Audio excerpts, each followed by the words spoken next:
स्वागत है आपका आज की क्लास में। तो पिछली क्लासेस में हम लोगों ने देखा था राज्य क्या है, राज्य की उत्पत्ति के सिद्धांतों को पढ़ा था। आज की क्लास में हम लोग पढ़ेंगे राज्य के कार्य संबंधी सिद्धांत।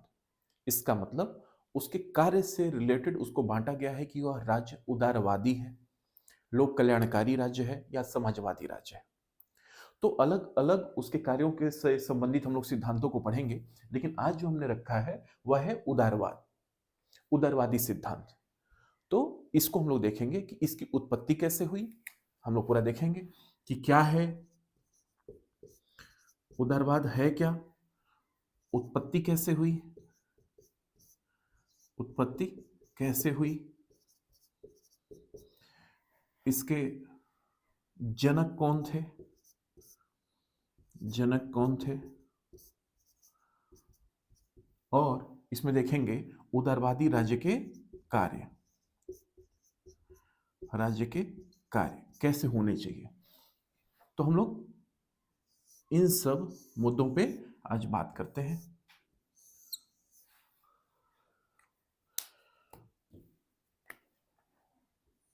इसके जनक कौन थे और राज्य के कार्य। देखिए, उदारवाद जो है ना, यह एक विचार है। क्यों कहा? जहां पर भी वाद लग जाता है, वाद, यह विचार हो जाता है। जहां पर भी ISM लग जाता है, यह विचार हो जाता है। जैसे यह तो उदारवाद हुआ, ऐसे ही आप लोगों ने देखा होगा कई जगह पे, जैसे सोशलिज्म, फिर मार्क्सिज्म, कैपिटलिज्म, ठीक, फेमिनिज्म। जैसे अब देखिए, इसमें भी ISM है, इसमें भी ISM है, इसमें भी ISM है, इसमें भी ISM है। मतलब यह एक विचार को दर्शाता है। कैसा? ये सोशलिज्म, समाजवादी, समाजवाद, मार्क्सिज्म, मार्क्सवाद, ऐसे ही कैपिटलिज्म, पूंजीवाद, फेमिनिज्म, नारीवाद, इन सबको दर्शाता है। तो जहां पर भी, जैसे भारत में नक्सलिज्म आप लोगों ने सुना होगा, नक्सलवाद, ठीक है। तो जहां पर भी ISM लग गया, वह एक विचार हो गया। उन्हीं विचारों में आज हम पढ़ेंगे उदारवाद को। नाम से ही लग रहा है ना थोड़ा सा कि बड़ा ही फ्लेक्सिबल टाइप का, ऐसा कि विचारों में एकदम मतलब ठीक है, बहुत ज्यादा रिजिड नहीं होगा, मतलब कूल टाइप का। ये वही उदारवाद है। अब ये कब पनपा और क्यों पनपा है? क्या है ये चीज उदारवाद? कि यदि आपके विचारों में फ्लेक्सिबिलिटी है, राज्य के विचारों में फ्लेक्सिबिलिटी है, ठीक, रिजिडिटी नहीं है, और समय से अपने आप को वो डायनेमिज्म एक तरीके से उसके अंतर्गत है। अगर राज्य के विचारों में डायनेमिज्म है, गतिशीलता है, इसका मतलब समय से अपने आप को वह क्या कर रहा है, राज्य परिवर्तित कर रहा है, ठीक। और फ्लेक्सिबिलिटी मैंने क्यों कहा? ऐसा नहीं कि किसी एक बात पर रिजिड हो जाना है। समय के हिसाब से बहुत सारी चीजें बदलती हैं, उस हिसाब से राज्य को भी बदलना है। लेकिन किसको ध्यान में रखते हुए? व्यक्तियों को। यही उदारवाद का मेन थीम है। इसमें व्यक्ति को ज्यादा मान्य, क्या बोलते हैं, इसमें तवज्जो दिया गया है एज कंपेयर टू राज्य, ठीक। उसी को हम लोग देखेंगे। तो ये क्या है? यह एक विचार है जो कि 18वीं सदी में आया, है ना, जिसमें बहुत ही ज्यादा फ्लेक्सिबिलिटी थी, है ना, और लोगों को थोड़ी छूट थी। राज्य इतना ज्यादा कड़क नहीं था लोगों के प्रति, है ना। ये सब इसके अंतर्गत आया। क्यों आया? उत्पत्ति कैसे हुई? अच्छा एक बात बताइए, कोई व्यक्ति गुस्सा होगा तो बाद में फिर अगर कोई किसी के ऊपर गुस्सा कर देता है, बाद में मनाने की कोशिश तो करता है ना। तो यदि पहले उस समय समाज में बहुत ही ज्यादा रिजिडिटी रही होगी, उसके बाद ही तो उसके अपोजिट में ये विचार आया होगा। तो क्या उस समय की कंडीशन ऐसी थी? तो हाँ थी। तो क्यों आया, उत्पत्ति कैसे हुई, इसके पीछे की जरा कहानी को समझिए। उसमें उसके कुछ कारण थे, इसके पीछे के कारण थे। क्या? इस विचार के आने के, क्योंकि उस समय पुनर्जागरण हुआ, आंदोलन, और क्या हुआ, धर्म सुधार आंदोलन हुआ, फिर इसी में धर्म सुधार आंदोलन के बाद से आपका औद्योगिकरण हुआ,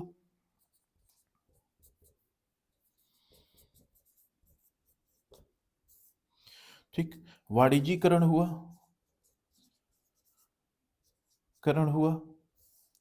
मध्यम वर्ग की लोगों का विकास हुआ, मध्यम वर्गीय लोगों का विकास हुआ, सूचना क्रांति में बहुत ज्यादा परिवर्तन हुआ। तो ये सब था क्या, इन सबको मैं दो दो लाइन में बता देता हूं कि आखिर यह विचार आया क्यों। इस विचार के आने से पहले जब पुनर्जागरण था, उस समय पुनर्जागरण का मतलब कोई ऐसा है कि कुछ चीजें ऐसी थी जो पहले थी, अब सो गई मतलब उनका प्रचलन अब नहीं है, अब फिर से उसको लाया जा रहा है, पहले की चीजों को। इसका मतलब पहले का जो इतिहास था, पहले का जो ज्ञान विज्ञान था, पहले की जो तर्क शक्ति थी, वो कहीं मध्यकाल में क्या हो गई, थम कर रह गई, और पुरानी चीजों को फिर से उभारने की कोशिश हुई। किसमें, पुनर्जागरण आंदोलन में, है ना। इसमें क्या किया गया, तर्क पर बल दिया गया, ज्ञान विज्ञान पर बल दिया गया, है ना, कि यदि कोई चीज हो रहा है उसके पीछे कुछ कारण होगा। यह किसमें कहा गया, पुनर्जागरण में। एक तरीके से मानवीय चेतना को बढ़ाया गया और मानव को केंद्र में रखा गया, पुनर्जागरण आंदोलन में। दूसरा, धर्म सुधार। इसका मतलब धर्म में कुछ तो गड़बड़ी थी जिसको सुधारा गया धार्मिक सुधार आंदोलन में। उसमें प्रोटेस्टेंट आंदोलन भी चला। तो धर्म सुधार में आखिर में ऐसा क्या था कि उसको सुधार किया गया। तो देखिए, उस समय जो चर्च थे वहां पर बहुत ही ज्यादा कुछ ऐसी गतिविधियां होने लगी जो नहीं होनी चाहिए थी, ठीक। लोग, उसके जो पादरी होते थे वो लोगों से पैसे भी लेने लगे, वहां भ्रष्टाचार भी होने लगा, शपथ पत्र एक तरीके से दिया जाने लगा कि जैसे मान लीजिए कुछ ऐसा भी था उसमें कि कोई व्यक्ति है, किसी ने कुछ उससे गलती हो गई तो वह चर्च में जाता था और जिस हिसाब से बड़ी गलती उस हिसाब से वो पैसा उसमें देता था, उसको दिया जाता था कि जाओ ये पत्र ले लो, तुम्हारा सारा माफ, ठीक। तो लोग वहां पर जाते थे, अपनी गलतियों को क्या करते थे, कॉन्फेस करते थे, और उस आधार पर पादरी उनको कहते थे ठीक है तुम इतना चढ़ावा दे दो। तो वहां पे भ्रष्टाचार भी बहुत ज्यादा बढ़ गया था। उसी को सुधार किया गया कि नहीं, हम लोग जो इसमें कर्म कांड हो गया है वो सब हम लोग नहीं करेंगे, हम लोग बीच में पादरी को नहीं रखेंगे, यदि हमें ईश्वर से मिलना ही है तो हम किसी माध्यम को नहीं ढूंढेंगे। इसका मतलब तर्क पर बल दिया जा रहा है, तभी तो हम सीधे चाहे तो ईश्वर, चाहे जो भी उनकी मान्यताएं हो, हम उनसे सीधे संपर्क करेंगे अपने ज्ञान के बल पर, है ना, अपने आस्था के बल पर। हम बीच में किसी व्यक्ति बिचौलिए को नहीं पसंद करेंगे। एक ये भी कारण था उदारवाद के आने का। तीसरा, औद्योगिकरण। औद्योगिकरण का मतलब यह था कि इसके पहले, औद्योगिकरण के पहले व्यक्ति कोई सामान बनाता था तो हस्त निर्मित होता था, हाथों से बनाया जाता था। औद्योगिकरण में बहुत सारा सामान मशीनों से बनाया जाने लगा, तो उसके लिए पूंजी की भी जरूरत थी। अब पूंजी केंद्र में आ गई, तो उनको सामान अब उससे और ज्यादा बनने लगा, और उसको बेचना भी तो है, तो इसी में वाणिज्यीकरण का भी विकास हुआ। अलग अलग भौगोलिक क्षेत्र ढूंढे गए जहां पर इसको बेचा जा सके। अब उस समय लोगों को यदि स्वतंत्रता नहीं दी जाएगी कि आप अपना सामान ले जाकर बेचो, तो फिर क्या होगा, वो सामान रखेंगे कहां, अपने घर तो सजाएंगे नहीं। तो क्या हुआ, इन सब विचारों ने किसको जन्म दिया, उदारवाद को। ऐसे ही मध्यम वर्गीय लोगों का एक विकास हुआ, जो कि उस समय की क्रांतियों को पढ़ लिख कर, और एक जो पढ़ा लिखा वर्ग था जिसमें डॉक्टर थे, वकील थे, लेखक थे, विचारक थे, ऐसे ऐसे लोग, इन लोगों का बहुत ज्यादा विकास हुआ, जिन लोगों ने सामान्य जो जनमानस थे उनको प्रेरित किया कि थोड़ा बुद्धि और विवेक पर बल दो। तुम राज्य के एकदम गुलाम नहीं हो, तुम किसी सामंत के गुलाम नहीं हो, तुम किसी राजा के गुलाम नहीं हो। तुम्हारे विचारों में, तुम्हारे जीवन में स्वतंत्रता होनी चाहिए, वह किसी के थ्रू कंट्रोल नहीं होना चाहिए। यही बात जॉन लॉक ने कही। किसने कही, जनक कौन थे, जॉन लॉक। यही किसने कहा? जॉन लॉक ने। क्या कहा? इनको कहा जाता है अधिकारों का जनक। क्या कहा जाता है? व्यक्ति के अधिकारों का जनक। इसका मतलब, अब मान लीजिए पहले जब राजा रहता होगा तो क्या व्यक्ति को अधिकार होगा क्या कि वो कुछ कर ले अपने मन से? स्वतंत्रता उतनी तो नहीं होगी, क्योंकि उसको पता है कि यदि कहीं सिपाही गलती से भी जाकर अगर राजा से कहते कि देखिए बड़ा उड़ रहा है, राजा ने किसी एक दिन बुलवा लिया और कहा कि भाई आज तो हमारा मूड है, कुछ तुम डांस करके दिखाओ, नहीं है तो मार ही दे, है ना? तो स्वतंत्रता नहीं थी मध्यकाल में। लेकिन धीरे धीरे, क्योंकि राजा निरंकुश होने लगे थे ना, लेकिन जब जैसे ही 18वीं सदी आई, इस समय क्या हुआ, लोगों में ऐसी भावना आ गई कि व्यक्ति को केंद्र में रखा जाए, व्यक्ति को केंद्र में रखा जाए। जैसे बेंथम ने कहा था, बेंथम ने यह कहा था कि एक एक व्यक्ति से मिलकर ही तो इस समाज का निर्माण हुआ है, एक एक व्यक्ति से मिलकर ही समाज का निर्माण हुआ है। इसका मतलब समाज से ज्यादा महत्वपूर्ण व्यक्ति है, समाज से ज्यादा महत्वपूर्ण व्यक्ति है। अगर व्यक्ति ही नहीं रहेगा तो समाज का निर्माण कैसे होगा? और यदि समाज ही नहीं रहेगा तो राज्य क्या ही करेगा? राज्य का अस्तित्व ही किस काम का? ठीक। तो इसने कहा कि व्यक्ति को केंद्र में रखकर व्यक्ति को ज्यादा तवज्जो दिया और उसको कहा कि व्यक्ति को केंद्र में रखकर कोई कार्य किया जाए। इसी में हम लोग आगे देखेंगे कि एक उपयोगितावादी विचार भी आया, उपयोगितावाद, यूटिलिटेरियन वाला। उपयोगितावादी विचारधारा के यही समर्थक थे बेंथम। उन्होंने क्या कहा कि व्यक्तियों के अधिकतम सुख के लिए कि उनके लिए कार्य करना चाहिए, किसी भी राज्य को उसके अधिकतम सुख को ध्यान में रखते हुए कोई कार्य करना चाहिए।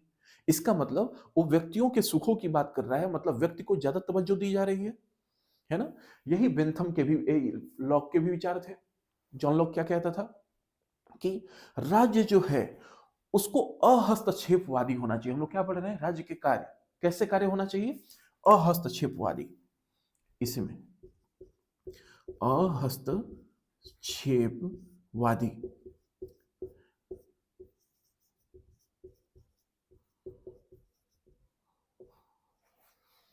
ठीक। लेसेस फेयर,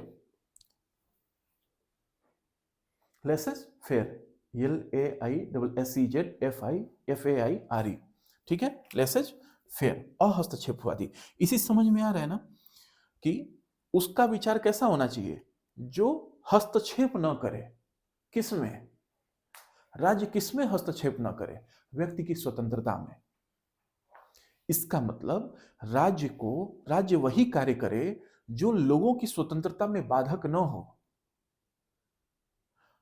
इसमें जॉन लॉक कहता था कि जो पुलिस है वो जबरन लोगों के ऊपर अत्याचार ना करे। अत्याचार करने के लिए पुलिसिंग नहीं है ना? वो पुलिस किसके लिए है? प्रहरी के लिए, हमारी सुरक्षा के लिए है। तो इसका मतलब वह इस तरीके के राज्य की कल्पना कर रहा था। उदारवादियों ने इस तरीके के राज्य की कल्पना किया कि लोगों को खूब ज्यादा फ्रीडम दो। अब फ्रीडम किस चीज में हो? अब देखिए यहां पे सामाजिक स्तर पर,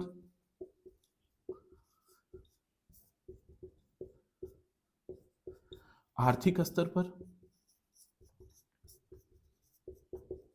और राजनीतिक स्तर पर। सामाजिक स्तर पर फ्रीडम का मतलब क्या है? राज्य के कार्य किस तरीके से होने चाहिए? हम लोग पढ़े रहे राज्य के कार्य संबंधी सिद्धांत।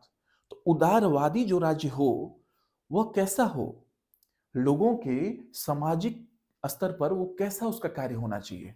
तो ऐसे में इसने कहा, जॉन लॉक ने, कि राज्य ऐसा होना चाहिए कि जो व्यक्ति के प्रथाओं पर जाकर उस पर अंकुश न लगाए।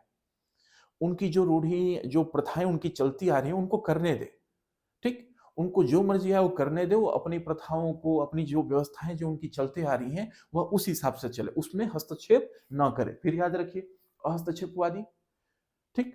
तो उनकी जो मान्यताएं हैं, जो उनकी प्रथाएं हैं, जो उनका धार्मिक जो चीजें हैं उसको छोड़ दे, वो जैसे चल रहा है चलने दो, उसमें राज्य कोई हस्तक्षेप ना करे। यदि किसी की मान्यता है कि मैं इस ईश्वर को मानता हूं, तो उसमें राज्य ये नहीं कहे नहीं नहीं तुमको नहीं मानना है, ये मानना बेकार है, ऐसा भी नहीं बोलना है, ठीक। वो जो कर रहा है करने दो। दूसरा, आर्थिक स्तर पर, आर्थिक स्तर पर लॉक ने ये कहा कि व्यक्ति को पूरी स्वतंत्रता देनी चाहिए ताकि वह संपत्ति रख सके, उसका क्रय विक्रय कर सके और कहीं पर भी कोई भी बड़ा इंडस्ट्री सेटअप कर सके। उसमें राज्य का हस्तक्षेप नहीं होना चाहिए, राज्य के द्वारा नियम नहीं होने चाहिए। बस राज्य का यह कार्य है कि उसके द्वारा अर्जित की गई जितनी भी संपत्ति है उसको सुरक्षा प्रदान करे, उसको कोई अन्य जो व्यक्ति है उसमें उसको उसके जो संपत्ति है उसमें कोई सेंधमारी ना करे। राज्य बस सुरक्षा प्रदान करने के लिए रहे। बाकी नियम क्या होने चाहिए, बाजार में क्या नियम होने चाहिए, कहाँ बेचना है, कहाँ नहीं बेचना है, किसको बेचना है, कितना प्रॉफिट लेना है, कितना प्रॉफिट नहीं लेना है, यह क्या यह लोगों के ऊपर छोड़ देना चाहिए। राज्य को इसमें टांग नहीं अड़ाना चाहिए। राजनीतिक स्तर पर उसने क्या कहा, उदारवाद कैसा राज्य होना चाहिए। अब बताइए, जब उदारवाद का मतलब लिबरल, ये जो लिबरलिज्म है इसका मतलब क्या, इसका मतलब फ्लेक्सिबिलिटी। तो इसका मतलब जो राज्य हो या जो राज्य हो उसको कौन चुने, लोग चुने। इसका मतलब यहां पर यह वयस्क मताधिकार की बात कर रहा है, वयस्क मताधिकार। और कैसा, सार्वभौमिक रूप में। ऐसा नहीं है कि केवल महिलाओं को दिया जाए, पुरुषों को भी दिया जाए, महिलाओं को भी दिया जाए, जो लोग भी हैं समाज में उन सबको मताधिकार दिया जाए। वो लोग सब मत दें। और मत क्यों दें, ताकि वह राज्य का निर्माण कर सके, चुन सके। तो जब वह व्यक्ति ही चुनेंगे तो राज्य कैसा होगा, उत्तरदायी होगा। उत्तरदायी राज्य की परिकल्पना उन लोगों ने की। ठीक, क्योंकि अगर मान लीजिए कि अगर उत्तरदायी नहीं होगा, उसने कुछ गलत कार्य किया तो अगली बार उसको हटा देंगे। तो लिबरलिज्म की ही सोच है इस तरीके की कि उसको हटा देंगे। तीसरा, शक्तियों का पृथक्करण हो, शक्ति किसी एक के पास ना हो, शक्ति का बंटवारा हो। कैसा बंटवारा, जैसे मान लीजिए, ये इसको हम लोग ऊपर लेके लिखते हैं। जैसे मान लीजिए एक होती है व्यवस्थापिका, व्यवस्थापिका, फिर दूसरी कार्यपालिका, तीसरी न्यायपालिका। न्यायपालिका, व्यवस्थापिका या विधायिका जिसको बोलते हैं, इसको विधायिका भी कर सकते हैं, जो विधि का निर्माण करे, विधियों का निर्माण करे। ठीक, क्योंकि उदारवाद यही कहता है कि राज्य हो लेकिन वह पूरी शक्ति राज्य के अंतर्गत न हो, वह एक नियम कानून से चले, एक संविधान से चले। यही लॉक कहता है कि राज्य हो लेकिन संपूर्ण शक्ति जो है वो राज्य में केंद्रित न हो, उसकी शक्तियों का बंटवारा हो। ठीक, राज्य में सारी शक्तियां केंद्रित ना हो। जैसे विधायिका का कार्य क्या होगा, विधायिका विधि बनाएगी, बस एग्जीक्यूट कौन करवाएगा, उस विधि का पालन कौन करवाएगा, कार्यपालिका। और यदि कहीं पर व्यक्तियों को अगर कोई दिक्कत हो रही है राज्य के द्वारा मतलब सरकार के द्वारा, यदि व्यक्ति के अधिकारों का उल्लंघन हो रहा हो तो व्यक्ति कहां जा सकता है, न्यायपालिका। अब न्यायपालिका फिर कैसी होनी चाहिए, वो राज्य के द्वारा संचालित नहीं होनी चाहिए, मतलब राज्य का कंट्रोल नहीं होना चाहिए उस पर। न्यायपालिका स्वतंत्र होनी चाहिए। इसका मतलब उत्तरदायी के साथ न्यायपालिका स्वतंत्र होनी चाहिए।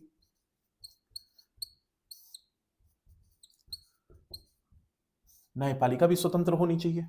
ठीक है, तो ये सब चीजें थी आपस में।